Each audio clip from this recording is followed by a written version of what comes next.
جب مسرفتہ ہوا تو ایک روز اہل مصر نے حضرت عمر بن عاص رضی اللہ تعالی عنہ سے عرض کیا کہ اے امیر، ہمارے دریائے نیل کی ایک رسم ہے، جب تک اس کو ادا نہ کیا جائے دریا جاری نہیں رہتا۔ انہوں نے دریافت کیا، کیا؟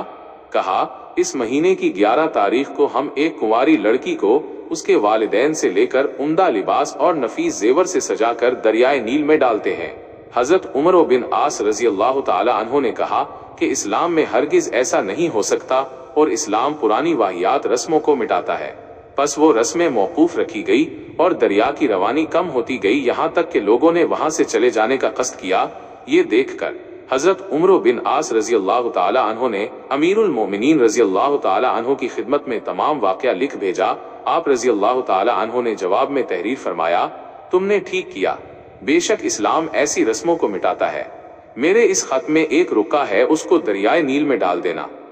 عمر بن عاص کے پاس جب امیر المومنین کا خط پہنچا اور انہوں نے وہ رکا اس خط میں سے نکالا تو اس میں لکھا تھا، از جانب بندہ خدا عمر امیر المومنین بسوئے نیل مصر بعد از حمد و سلوزت، آنکہ اگر تو خود جاری ہے تو نہ جاری ہو، اور اللہ تعالیٰ نے جاری فرمایا تو میں اللہ واحد قہار سے درخواست کرتا ہوں کہ تجھے جاری فرما دے۔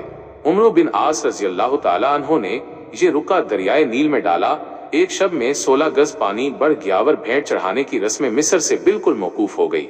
دریا کب سے خط پڑھنا سیکھ گیا، جو حضرت عمر رضی اللہ تعالیٰ عنہ کے خط کو پاتے ہی، آپ رضی اللہ تعالیٰ عنہ کے حکم کو پاتے ہی جاری ہو گیا۔